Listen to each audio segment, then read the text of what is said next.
Hello everyone, this is Deepthi Thomas and you are watching me on Tiju's Academy.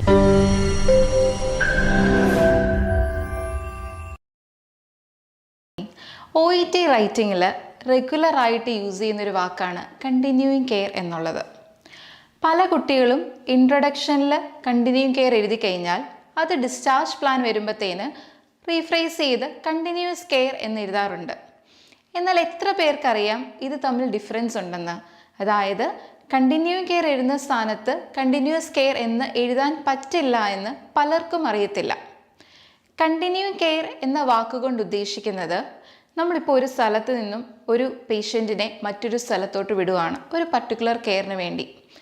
ആ ഒരു സ്ഥലത്ത് കൊടുത്തിരുന്ന care അതുപോലെ തന്നെ കണ്ടിന്യൂ ചെയ്യുക എന്ന മീനിങ് ആണ് നിങ്ങൾക്ക് കൊടുക്കണം എന്നുണ്ടെങ്കിൽ ആ ഒരു കോണ്ടെക്സ്റ്റിലാണ് കണ്ടിന്യൂയിങ് കെയർ എന്ന വാക്ക് യൂസ് ചെയ്യേണ്ടത്. അതായത് ഒരു പ്രത്യേക സ്പെസിഫൈഡ് ടൈമോ ഒരു ഡേറ്റോ ഇതിനില്ല. പേഷ്യൻ്റ് എന്നാണോ റിക്കവർ ആവുന്നത് അന്ന് വരെ ആ ഒരു കെയർ അതേപോലെ തന്നെ ചെയ്യേണ്ടതായിട്ടുണ്ട്. ഫോർ എക്സാമ്പിൾ മെഡിക്കേഷൻ മോണിറ്ററിങ് ആവാം, പെയിൻ മാനേജ്മെൻ്റ് ആവാം, ഡ്രസ്സിങ് ചേഞ്ച് ആവാം. അതായത് ഒരു സ്പെസിഫൈഡ് ടൈം അല്ലെങ്കിൽ ഡേറ്റ് നമുക്ക് പറയാൻ പറ്റത്തില്ല. പേഷ്യൻ്റ് എന്ന് റിക്കവർ ആവുന്നോ അതുവരെ കണ്ടിന്യൂ ചെയ്തുകൊണ്ടേയിരിക്കുക. അങ്ങനെ ഒരു കോണ്ടെക്സ്റ്റ് ആണെങ്കിൽ നിങ്ങളവിടെ കണ്ടിന്യൂയിങ് കെയർ എന്നാണ് എഴുതേണ്ടത്.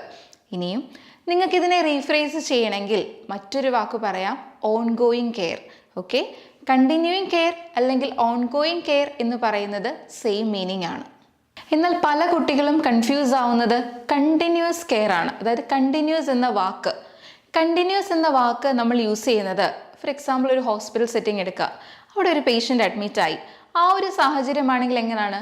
നമ്മൾ കണ്ടിന്യൂസ് ആയിട്ട് കെയർ കൊടുത്തുകൊണ്ടേയിരിക്കുവാണ്.